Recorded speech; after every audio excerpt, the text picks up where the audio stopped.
हम साथ साथ हैं। आज भाई दूज का शुभ दिन है। मम्मी बार बार गट्टू और चिंकी को तैयार होने के लिए कहती है, लेकिन दोनों रोज की तरह गेम्स खेलने में लगे रहते हैं।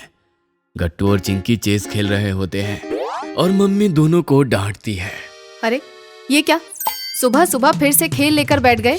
आज तो त्योहार का दिन है, गेम को बंद करो और तैयार हो जाओ। भाई दूज की तैयारी भी करनी है ना, तब तक आपकी बुआ भी आ जाएंगी। अरे थोड़ी सी देर और खेलने दो ना मम्मी, बस मैं जीतने ही वाला हूँ। वैसे भी आज मैं इस चिंकी को हरा ही दूंगा। बड़े आए मुझे हराने वाले। ये लो गट्टू, पहले मेरे घोड़े से अपनी रानी को तो बचो, उसके बाद मुझे हराना। अब तुम्हें हारने से कोई नहीं रोक सकता। खुद को हारता देखकर गट्टू को गुस्सा आता है और वो हाथ से तुरंत पूरे चेस की बाजी को ही पलट देता है और सब कुछ बिखर जाता है। सब गोटियां इधर उधर बिखर जाती है। ये देखकर चिंकी गुस्सा करती है। चीटर चीटर चीटर, जब भी हारने लगते हो तुम ऐसे ही सब कुछ उलट पलट कर रख देते हो। तुमको खेलना भी नहीं आता अच्छे से। चीटिंग तुमने की। मम्मी जब बात कर रही थी तुमने घोड़े की जगह बदल दी थी। तुम बड़ी चीटर हो। दोनों जोर जोर से लड़ाई करने लगते हैं। अरे अभी मैं बोल रही थी तब तो गेम को खत्म नहीं किया, अब खुद ही लड़कर बैठ गए। हाँ, आज त्योहार का दिन है, मत करो लड़ाई, भाई दूज का मुहूर्त निकल जाएगा। लेकिन दोनों का झगड़ा बहुत ज्यादा बढ़ जाता है। गट्टू, तुम जब भी हारने वाले होते हो तो ऐसे ही चीटिंग करते हो। मैं तुमसे अब बिल्कुल बात नहीं करूंगी। मुझे भी कुछ नहीं पड़ी, तुमने पक्का सबकी पोजीशन बदल दी थी जब मैं मम्मी से बात कर रहा था तब। असली चीटर तो तुम हो। जाओ, मैं तुमसे बात भी नहीं करूंगी, ना ही तुम्हारे साथ कभी भी खेलूंगी। तुम अपनी हार को डाइजेस्ट नहीं कर पाते हो। झगड़े के बाद दोनों एक दूसरे से बात करना बंद कर देते हैं। अरे तुम दोनों लड़ो मत। चिंकी जल्दी से तैयार हो जाओ, आज भाई दूज है। आज गट्टू को तिलक भी तो लगाना है ना। मैं नहीं लगाऊंगी उसको तिलक, वो मेरे साथ पहले तो लड़ाई करता है और फिर चीटिंग। मैंने उससे कट्टी कर ली है। तुम बड़ी सीधी हो जैसे, तुम भी हर बार ऐसे ही करती हो। अपने आप को ज्यादा स्मार्ट मत समझो। मुझे भी नहीं लगवाना तुमसे तिलक, मैं बाहर जा रहा हूँ। दादी भी दोनों को समझाने की कोशिश करती है। अरे मत लड़ो बच्चों, जल्दी से नहा धोकर तैयार हो जाओ। उधर चिंकी अपने कमरे में जाकर बैठ जाती है। गट्टू जब सोसाइटी के गार्डन में साइकिल से राउंड लगा रहा होता है तभी दूसरे मोहल्ले के कुछ बच्चे आकर उसको परेशान करने लगते हैं। अरे क्या साइकिल चला रहा है, पाँव पहुँचते भी नहीं तेरे तो पेडल पर। इतनी कम हाइट है तेरी, कूद कूद के साइकिल चलानी पड़ती है तेरे को तो। कम से कम हमसे ढंग से पैडल मारना ही सीख लो। फिर सारे बच्चे और जोर जोर से हंसने लगते हैं। ये देखकर गट्टू को जोरदार गुस्सा आता है। हटो मेरे रास्ते से, मेरी हाइट कम नहीं है। मैं तुम सबसे छोटा हूँ। तुम्हारी हाइट भी मेरी एज तक इतनी ही रही होगी, इसीलिए ज्यादा एटीट्यूड मत मारो। मुझे वैसे बहुत अच्छी साइकिल चलानी आती है। अच्छा रुको, मुझे चलाकर दिखाने दो साइकिल, फिर बताता हूँ।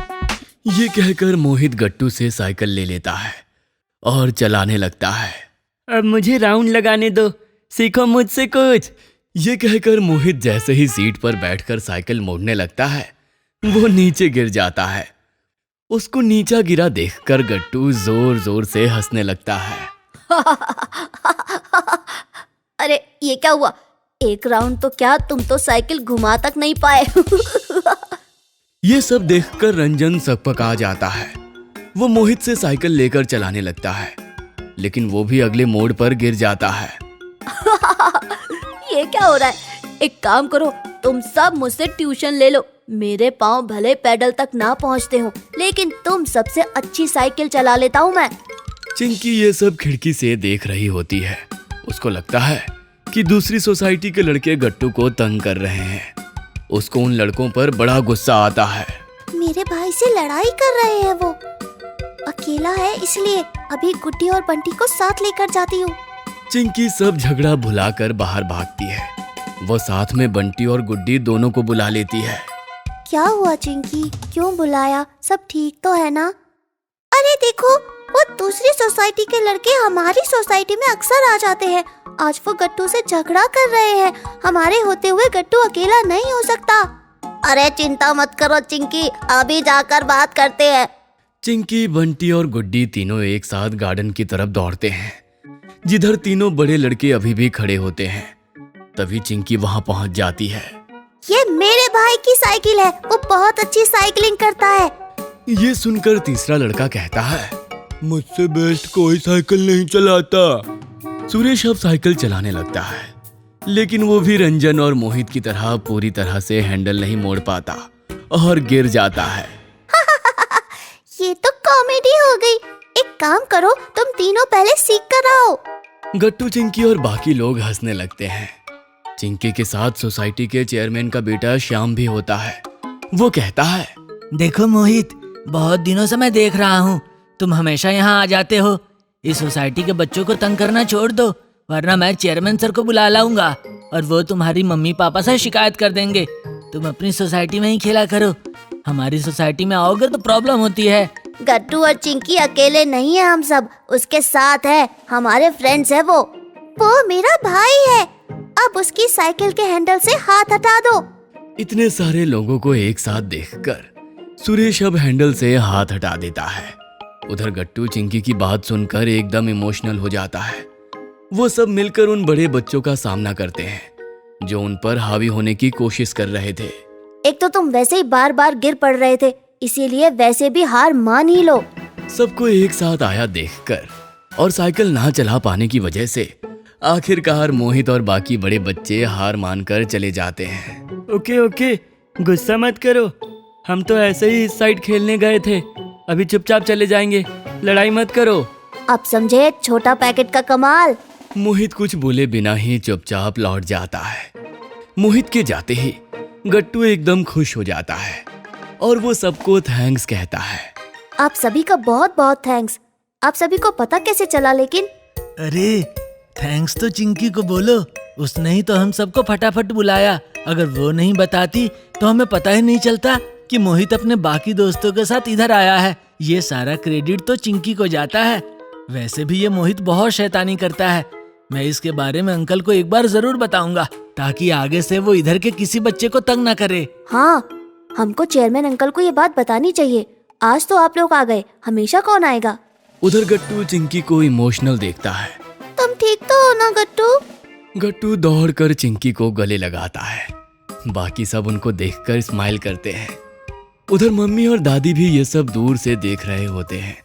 ये सब देखकर वो भी इमोशनल हो जाते हैं। मम्मी दादी को देखते हुए कहती है, देखा आपने, चिंकी ने कितनी तेजी से सबको बुला लिया गट्टू की मदद के लिए। दिन भर आपस में लड़ते रहते हैं, लेकिन आपस में कितना प्यार है आज ये दिख भी गया। भगवान करे इनका प्यार हमेशा बना रहे। दोनों अपने झगड़े को भूल कर एक दूसरे का साथ देते हैं। दोनों साइकिल लेकर घर की तरफ लौटते हैं। उनको आता देख मम्मी और दादी दोनों स्माइल करते हैं। गट्टू और चिंकी एक दूसरे को देखकर मुस्कुराते हैं। अरे क्या हुआ चिंकी, तुम तो गट्टू से नाराज थी ना? वो तो चीटर है ना? फिर ये सब क्या था? हाँ, चीटर तो वो है मम्मी। हमेशा चेस खेलते वक्त ऐसे ही चीटिंग करता है। मैं चीटर नहीं हूँ चिंकी, ऐसे मत बोलो। लो, फिर से लड़ाई शुरू हो गई तुम दोनों की। हाँ अब अंदर आओ, तैयार हो जाओ, टीका लगाने का समय जा रहा है। चिंकी और गट्टू दोनों फटाफट तैयार हो जाते हैं। एक छोटी सी थाली लेकर चिंकी आती है, जिसमें गट्टू की फेवरेट मिठाई रखी होती है। चलो गट्टू, बैठो जल्दी पाटे पर। उसके बाद चिंकी गट्टू के सर पर तिलक लगाती है और उसको मिठाई खिलाती है। गट्टू भी दूसरे हाथ से मिठाई उठाकर चिंकी को खिलाता है। ये लो चिंकी, तुम्हारा फेवरेट भी तो है, रसगुल्ला। गट्टू साइड से एक पैकेट निकालता है, जिसमें चिंकी के फेवरेट गिफ्ट होता है। चिंकी वो देखकर एकदम खुश हो जाती है। वाह, कितना प्यारा गिफ्ट है। Thank you so much. तुम्हारा भी थैंक यू चिंकी। आज तुमने उस मोहित की सब अकड़ निकाल दी। अगर आज तुम वहाँ नहीं आती तो वो हमेशा मेरे को ऐसे ही तंग करता। गट्टू, चाहे कुछ भी हो जाए, मैं हमेशा तुम्हारे साथ रहूंगी। Don't worry. ये सब देखकर दादी कहती है, अरे कितना सुंदर दृश्य है ये। दोनों बच्चे कितने मैच्योर हो गए हो जैसे। हमेशा ऐसे ही साथ रहना मेरे बच्चों, चाहे तुम दोनों के बीच खुद कितनी भी लड़ाई हो जाए, बाहरी दुनिया के सामने हमेशा एकजुट रहना। परिवार और भाई बहन का बॉन्ड सबसे ऊपर होता है। चलो, मुझे प्रॉमिस करो तुम हमेशा साथ दोगे एक दूसरे का। प्रॉमिस दादी, आप टेंशन मत लो, इस चिंकी को खाली मैं ही तंग करूंगा बस। तुम नहीं सुधरोगे गट्टू, प्रॉमिस करो कि अब कभी चीटिंग नहीं करोगे गेम में। ये प्रॉमिस तो कभी नहीं करूंगा मैं चिंकी, अगली बार तुम मुझसे हारोगी देखना। ये देखकर सब हंसने लगते हैं। अगर आपको हमारी वीडियोस पसंद आ रहे हैं तो इन्हें लाइक करें, कमेंट करें और सब्सक्राइब करें